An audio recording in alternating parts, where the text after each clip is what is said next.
베드로전서 말씀을 함께 보실 텐데, 이 말씀을 준비하고 또 이 자녀들과 함께하는 새벽 기도회를 이렇게 마음의 준비를 하면서 저에게 자꾸 든 생각은, 아이들에게 제가 어떻게 이 자리에 설 수 있었을까를 많이 생각하게 되었습니다. 제가 이제 유스 사역을 시작한 지 이제 1년 정도 되었는데, 이제 1년 전에 제가 사역을 시작하면서 내가 어떤 마음가짐으로 아이들을 대할 것이고 아이들을 섬길 것인가를 생각하였을 때, 저에게 늘 마음에 다가왔던 거는 저희 부모님의 신앙이었고, 제가 중고등학교를 보낼 때 저희 부모님이 저에게 해주셨던 많은 일들을 기억하게 되었습니다. 목사님께서도 말씀하셨지만 저도 부모님과의 새벽 기도에 대한 추억이 있습니다. 새벽이면은 특별 새벽 기도를 제가 중고등학교 때 다녔던 교회에서도 했었는데, 그때마다 이렇게 저는 아무 의미를 모르고 예수님을 영접하기 전이라서 그 의미를 모르고 그저 끌려가고 졸려서 가서 자다가 오고 그런 세월이어서 부모님께 어차피 가서잖아, 집에서 자나, 뭐가 차이가 있음, 웃으시는 분들 많이 공감해 주시는 것 같습니다. 무슨 의미가 있냐라고 저는 용기가 없어서 말을 못했고, 제 여동생은 강하게 어필했던 거를 기억을 합니다. 하지만 저는 뒤에서 응원하는 마음으로 그래, 말 잘한다, 더 말을 해라, 이렇게 이야기했지만 통하지 않았죠. 예, 조용히 해라, 쫓아와. 그래서 저도 눈을 비비고 이 새벽에 하나님의 전에 이렇게 나와서 졸고, 저 말씀은 기억이 나는 말씀이 하나도 없습니다. 사실 제가 말씀을 전하고 있지만, 제가 중고등학교 때 기억에 나는 건 없지만 그때의 그런 분위기, 그 다음에 그 어른들의 표정, 그 다음에 그곳에서 경험했던 것들이 다 저의 밑거름이 되어서, 아, 이제 유스 사역을 할 수 있는 이 시간이 나에게 왔구나, 1년 전에 그렇게 생각하게 되었습니다. 그러면서 생각을 하게 된 것이, 내가 무엇을 부모님께 전수를 받고 혹은 무엇을 우리 교사들에게, 선생님들에게 전수를 받고 또 우리 교회의 성도님들에게 전수를 받은 사람일까를 생각하게 되었습니다. 이 세상에서는 그 자녀들에게 많은 것을 물려주기 위해서 노력을 많이 합니다. 최근에 한국 뉴스에서도 보면은 이 대기업의 그 돈이 많으신 그 총수, 그분이 아들에게 그 자기의 재산, 유산, 그거를 물려주기 위해서 온갖 방법을 많이 쓰고 조금이라도 더 돈을 많이 남겨주기 위해서 노력을 하시다가 이제 감옥에도 가고 불법을 행하여서 그런 일들이 있습니다. 너무나 많은 돈이 있어서 많은 사람들이 부러워할지 모르지만, 과연 그것을 그 아들에게 전하기 위해서 인생의 모든 것을 바친 그 아버지가 과연 어떤 의미가 있을까라는 생각을 해보게 되었습니다. 또 저는 어렸을 때 이제 일본에서 자랐습니다. 일본에서 산 기간이 있는데, 그러다 보니까 일본의 문화에 이렇게 익숙합니다. 또 일본 문화의 특징 중에 하나는, 그분들은 장인 정신이 매우 높은, 장인 정신이라고 하면은 어렵죠. 초등부 어린이들 뭐냐면은 뭐 하나를 만들더라도 엄청 열심히 꼼꼼히 만드는 게 장인 정신이에요. 그래서 예를 들면은 스시를 만든다 그러면은 정말 그 스시 장인들이 나오는 TV 프로그램 같은 걸 보면은 딱 밥알을 이렇게 집으면 그 밥알의 개수가 매번 똑같을 만큼 훈련되고, 그 기술을 부모님으로부터 되게 그 가게의 그 집 안에서 그런 것들이 전수된다고 합니다. 일본에서는 부모에게 전수받은 기술, 밥알을 어떻게 집고 스시를 어떻게 만들 것인가에 대한 그런 것들을 자녀들에게 전수를 하고 그렇게 내려오고 있는 그런 모습들을 볼 수 있습니다. 그렇다면 이 자리에 저희가 특별히 자녀들과 함께하는 이 특별 새벽 기도를 준비하고 이렇게 저희가 함께 이 새벽에 힘든 몸을 깨우고 나왔을 때에, 과연 그리스도인들은 저희 자녀들에게 무엇을 전수해 줘야 되고, 무엇을 오늘 본문의 단어를 쓰자면 유업으로 넘겨줘야 되고 그들에게 주어야 될까를 이 시간 한번 생각해 보았으면 좋겠습니다. 세상 사람들하고 똑같이 어떤 나의 재산, 내가 그 대기업 총수만큼의 재산은 없지만 이 있는 재산을 넘겨주는 게 나의 인생의 사명이다 라고 혹시 생각하시는 분들이 이 자리에 계시는지요? 아니면 내가 가지고 있는 어떤 기술, 뭘 만드는 기술, 평생을 먹고 살 수 있는 기술을 이 아이에게 전하는 것이 나의 사명인가? 라고 생각하시는 분이 계시는지 모르겠습니다. 이 시간 하나님께서 주신 이 베드로전서의 말씀을 함께 보실 때에 그런 저희들의 세상적인, 자꾸 마음속에 저희들의 샘솟는 그런 세상적인 생각을 버리고 과연 우리가 우리의 자녀들에게 유업으로 남겨줘야 될 것이 무엇인가를 생각하고 같이 기도하는 이 시간이 되기를 원합니다. 같이 말씀을 살펴보겠습니다. 오늘 말씀을 이제 쓴 베드로 사도는 여러분들 아시겠지만 예수님의 12제자 중에 한 분입니다. 수제자라고 할 정도로 예수님의 제자로서 살다가 이제 예수님께서 하늘로 올라가시고 승천하신 이후에는 이제 사도로서 각 교회를 섬기고 그렇게 나왔습니다. 하지만 베드로 또한 저희들이 지금 이 세상에 살아가면서 이 아이들에게 무엇을 전수해야 되고 이 아이들에게 어떻게 해야 되는지에 대한 고민이 있었던 것 같습니다. 물론 베드로가 이 편지를 쓰면서 그 수신자, 이 편지를 받는 대상자는 저희들이 생각하는 그런 자녀는 아니고 그 자녀에 해당하는 제자들입니다. 하지만 그 관계를 보았을 때에 저희가 오늘 이 말씀을 살펴볼 때에 저희가 또 베드로 사도를 통해서 하나님께서 주신 말씀을 통해 저희들이 또 지혜를 얻을 수 있을 거라고 생각합니다. 함께 4절을 한번 보실 텐데 4절에 이렇게 나와 있습니다. 썩지 않고 더럽지 않고 쇠하지 아니하는 유업을 잊게 하시나니 곧 너희를 위하여 하늘에 간직하신 것이라. 즉 지금 베드로는 그 이 편지를 받는 본인의 제자들, 멀리 흩어져 있는 제자들에게 이야기하고 있습니다. 너희들이 하나님께 받은 것은 다른 것이 아니고 이 세상에 썩어지는 어떤 것이 아니고 썩지 않고 더럽지 않고 쇠하지 않는 것을 너희들이 유업으로 받았다라고 이야기하고 있습니다. 이런 이야기를 베드로가 하는 데에는 약간의 배경이 있습니다. 새벽이라서 이제 이런 역사적인 거를 좋아하시는 분들은 잠이 확 깨시겠지만 또 싫어하시는 분들은 이제 몸이 약간 이제 지루한 얘기다 생각하실지도 모르겠지만 제가 간단하게 설명을 해드리기를 원합니다.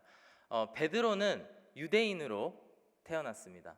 그래서 자랐고 율법을 이제 어렸을 때부터 잘 배운 그래서 예수님의 제자가 되고 사도가 된 그런 사람입니다.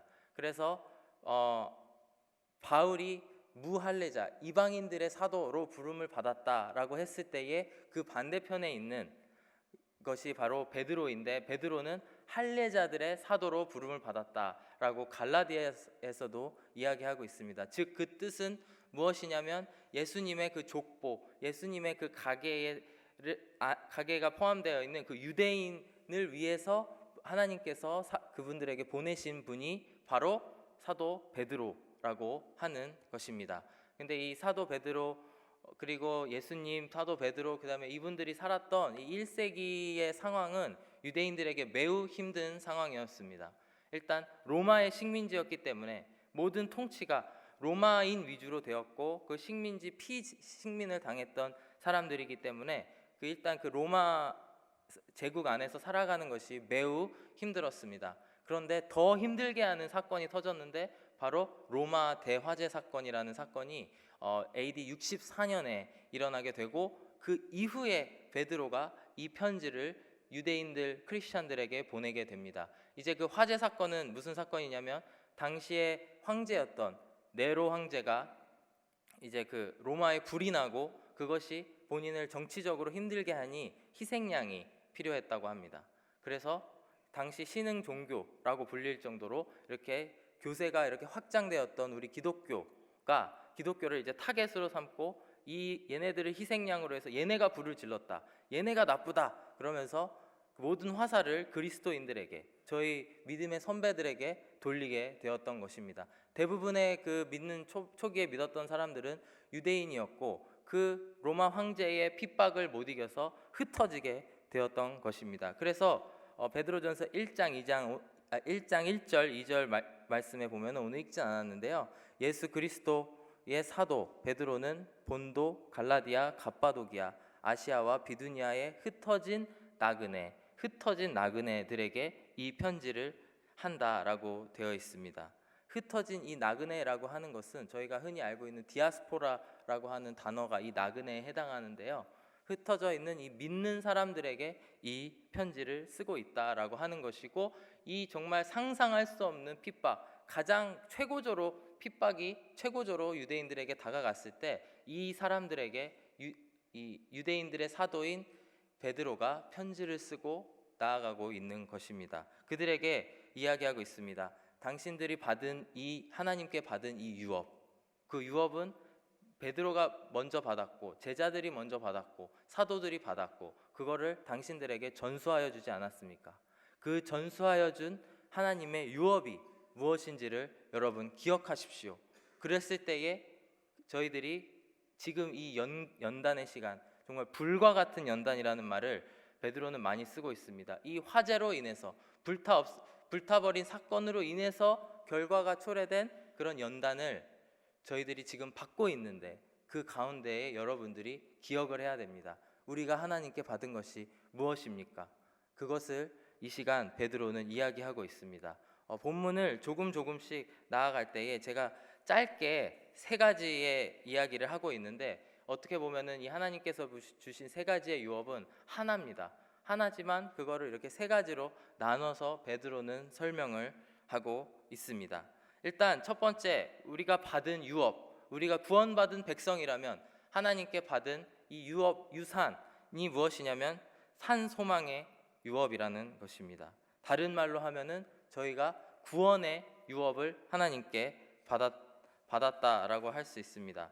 3절에서 5절 말씀을 보면은 예수 그리스도를 죽은 자 가운데서 부활하게 하심으로 말미암아 우리를 거듭나게 하사 산 소망이 있게 하시며 썩지 않고 더럽지 않고 쇠하지 아니하는 유업을 있게 하시나니 곧 너희를 위하여 하늘에 간직하신 것이라. 너희는 말세에 나타내기로 예비하신 구원을 얻기 위하여 믿음으로 말미암아 하나님의 능력으로 보호하심을 받았느니라. 첫 번째, 가장 중요한 것은, 우리 자녀들에게 저희가 물려줘야 될 가장 중요한 것은 바로 이 구원의 유업인 줄로 믿습니다. 저희가 구원을 받아서 이 자리에 부름을 받았습니다. 여러분 모두가 저희들 같은 믿음을 가지고 계시는 줄로 믿습니다.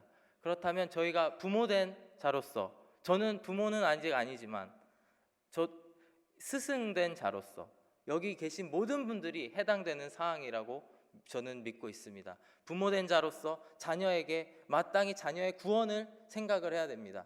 그리고 스승된 자로서 교사를 하고 계시다면, 혹은 어떤 가르치는 위치에 계시다면 제자된 그 사람의 구원을 받았는가를 저희는 늘 고민을 하고 늘 생각을 하고 그거를 저희들의 마음속에 품어야 되는 줄 믿습니다. 저희가 구원을 받은 걸 어떻게 알 수 있느냐?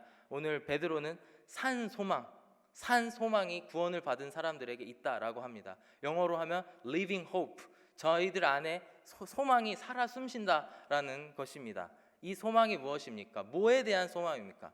바로 천국에 대한 소망이 저희들에게 넘쳐야 되는 줄로 믿습니다. 그리고 저희들의 자녀 한 사람 한 사람을 바라보았을 때에 그 자녀들이, 혹은 제자들이, 혹은 나의 형제 자매들이 그 안에서 소망을 가지고 천국의 소망을 가지고 살아간다라는 것을 저희들이 확인하고 기도하고 나아가야 되는 줄로 믿습니다.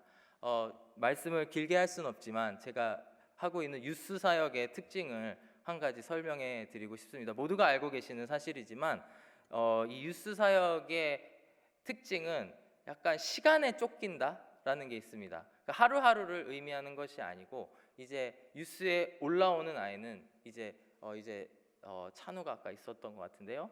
예, 이제 찬우 나이가 되면은 이제 오지 않습니까? 그러면은 뭔가 이제 카운트다운이 시작되는 것 같습니다. 뭐에 대한 카운트다운이냐면 이제 부모님의 품을 떠나는 날짜에 대한 카운트다운이 있는 것 같습니다. 좀 약간 슬프죠, 이런 얘기하니까. 예. 근데 저도 놓고 보면은 저는 이제 제가 20살 때 미국에 혼자 유학을 오게 되었는데, 제가 정확히 세어보니까 저는 부모님 유학을 오기 위해서 부모님의 품을 떠난 게 딱 제가 20살 생일이 지나고 일주일 있다가 딱 그러니까 생후 20년 7일 차에 저는 부모님을 떠나고 그 이후에 쭉 저는 미국에 살고 부모님은 한국에 살면서 이렇게 떨어져서 지내고 있습니다. 근데 이제 제가 이제 지금의 많지는 않지만 지금의 나이가 돼서 생각해 보았을 때 와 진짜 짧은 시간이구나 라는 생각이 들게 되었습니다. 저는 고작 20년 7일 딱 20년이죠.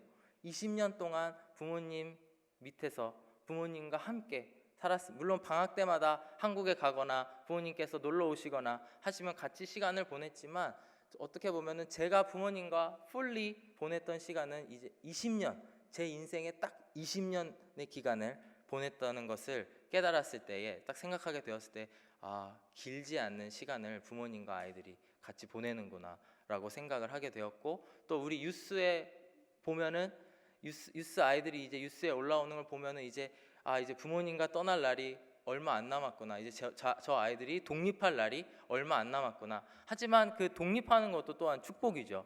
자녀들이 장성하여서 떠나는 것입니다. 하지만 저희들 안에는 그 유스 교사를 하거나 유스 사역을 하는 사람들 안에는 그 urgency, 뭔가 이렇게 긴급한 마음이 늘 있습니다. 뭐냐면 이제 저 아이들이 대학에 가게 되면 이제 한 사람의 성인으로 서야 되고 세상은 저들을 봐주지 않을 텐데 저들을 우리가 생각하듯이 한 어린아이로 보지 않을 텐데 저 아이들이 그 전에 예수님을 만나고 꼭 구원을 받아야 될 텐데 라는 생각이 늘 유스 아이들을 바라보면서 그 마음이 있었던 것 같습니다. 우리가 이 시간에 함께 우리 유스 아이들, 초등부 아이들, 우리 자녀들을 생각하시고 또한 청년부도 생각하시고 우리 제자된 입장에 있는 자녀된 입장의 사람들을 생각하면서 함께 마음을 품고 지금은 아니고요. 나중에 기도할 텐데 기도하였으면 좋겠습니다. 정말 저들 안에 산 소망 되신 예수 그리스도가 저들의 마음에 심어져서 저희들이 천국에 대한 소망을 가지고 살아가기를 원합니다. 주님 인도하여 주시옵소서.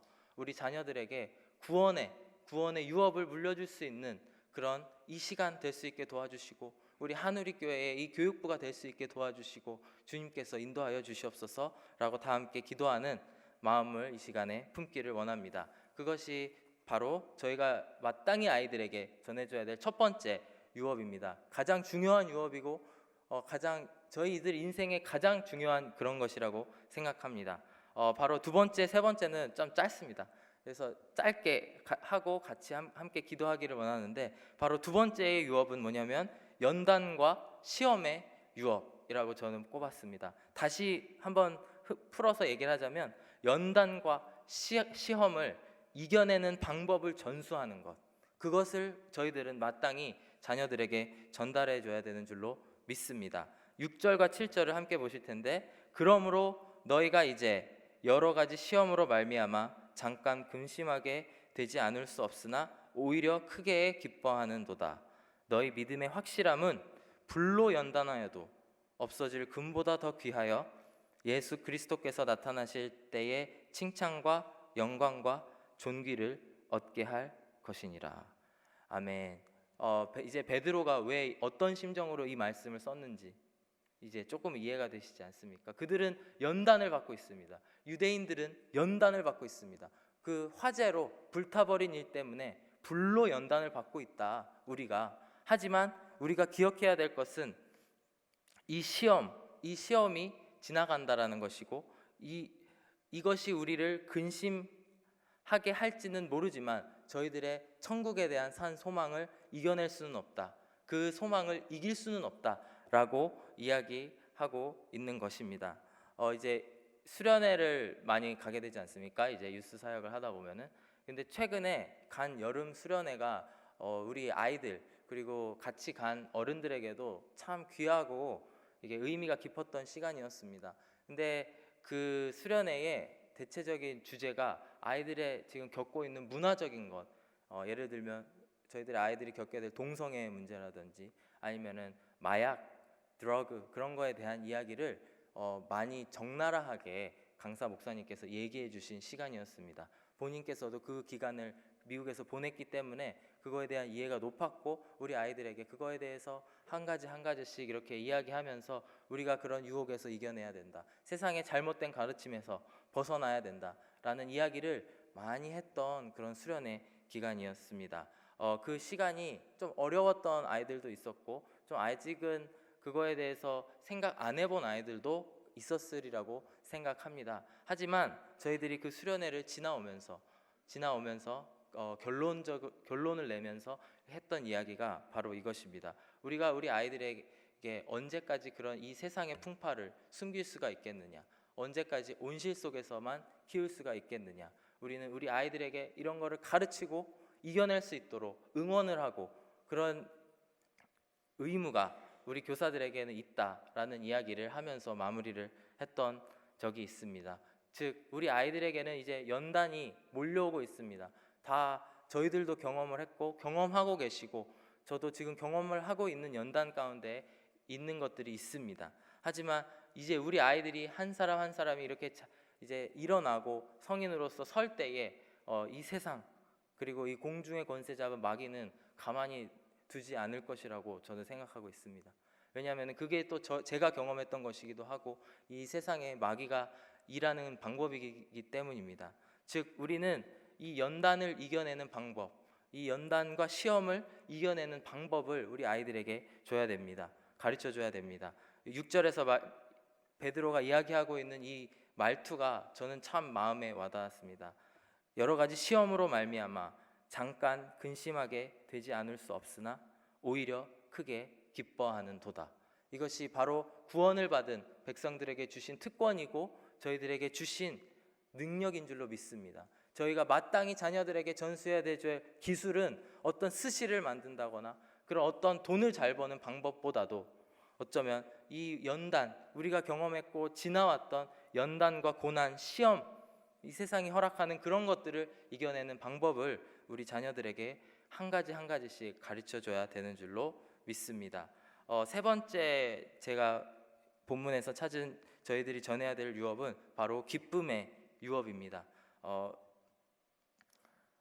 이제 6절과 7절, 그 다음에 8절과 9절을 짧게 보면은 저희가 한번 읽었기 때문에 여러 가지 시험으로 말미암아 잠깐 근심하게 되지 않을 수 없으나 오히려 크게 기뻐하는도다. 그리고 8절에 예수를 너희가 보지 못하였으나 사랑하는도다. 이제도 보지 못하나 믿고 말할 수 없는 영광스러운 즐거움으로 기뻐하나니 라고 말씀하고 있습니다. 즉, 저희가 구원의 유업을 아이들에게 마땅히 전달을 하고 그 아이들이 부모님 곁을 떠나기 전에 예수님을 인격적인 구원자로 영접을 하였을 때에 그들은 연단을 이길 수 있습니다. 능히 연단을 이길 수 있습니다. 저는 19살 때에 예수님을 영접하고 20살 때에 이제 부모님 곁을 떠나게 되었는데, 부모님께서 지금 10년이 지나고 10몇 년이 지나고 나서 하시는 말씀이, 그때 너가 예수님을 제대로 만났기 때문에 이 은혜로 여기까지 너가 살아온 것 같다 라고 저에게 축복의 말씀을 해주신 적이 있습니다. 즉, 구원을 받은 아이들은 연단을 이겨낼 수밖에 없습니다. 그리고 그 연단을 이겨낼 때에 이 세상에는 정말 큰 기쁨이 몰려오고 저희들이 인생을 살아갈 때에 더욱더 그 기쁨 가운데에 살아갈 수 있는 줄로 믿습니다. 왜냐하면 이 세상에 연단이, 어려움이 오지 않을 수는 없습니다. 하지만 그걸 한 번 이겨나갈 때에 그 하나님의 손길, 하나님의 도우시는 손길을 저희들이 경험했을 때에 그 정말 이 세상이 줄 수 없는 기쁨, 정말 이 하나님이 살아계시는구나 하는 그 기쁨, 다른 말로 하면 예수님과 교제하는 기쁨을 저희들이, 그리고 자녀들이 경험할 수 있는 줄로 믿습니다. 말씀을 마무리하면서 부모님 그리고 자녀들에게 권면하고 싶습니다. 첫 번째, 부모된 입장, 스승된 입장에서 저희들 이 세상을 살아가고 있습니다. 그럴 때에 저희들이 무엇을 저희들의 후대에게, 자녀들에게, 제자들에게 전수를 해줘야 되겠습니까? 돈입니까? 어떤 기술입니까? 아니면은 구원, 연단을 이겨내는 방법, 그 다음에 기쁨, 그곳에서 오는 기쁨을 전달해야 되겠습니까? 한번 생각해 주시기 바랍니다. 그리고 자녀들에게도 이 시간 자녀들 그리고 제자들에게도 저는 권면을 하고 싶습니다. 여기서 제자들이란 아직 저는 믿음이 약해요. 저는 뭐 아직 아무것도 몰라요. 그러면서 교회를 나오시는 분들도 많이 있습니다. 저도 아직 많이 배울 게 있고 제자된 입장이 있는데 제자된 입장에서 저희들이 마땅히 무엇을 부모님께 구해야 되고 부모님께 요구를 해야 되고 우리가 생각을 해야 될까 이 시간 생각해 보았으면 좋겠습니다. 부모님의 돈 아니면 부모님의 뭔가 멋있어 보이는 그런 것들을 우리가 받기 위해 살아갑니까? 아니면은 정말 부모님께 예를 들면 어머니 어떻게 해서 어머니께서는 이렇게 하나님과 친밀하십니까? 하나님 예수님과 친밀하십니까? 그것들을 구하면서 나아가겠습니까? 5절 말씀을 보면 너희는 말세에 나타내기로 예비하신 구원을 얻기 위하여 믿음으로 말미암아 하나님의 능력으로 보호하심을 받았느니라 라고 말씀하고 있습니다. 즉 우리 구원받은 우리는 평생 하나님의 보호하심을 받고 살아가는 줄로 믿습니다. 그래서 그것이 바로 저희들이 받은 구원의 확신이고 저희들 안에 사는 소망, 살아있는 소망이 저희들 가운데 넘칠 때에 일어날 수 있는 저희들에게 받을 수 있는 축복이자 기쁨인 줄로 믿습니다.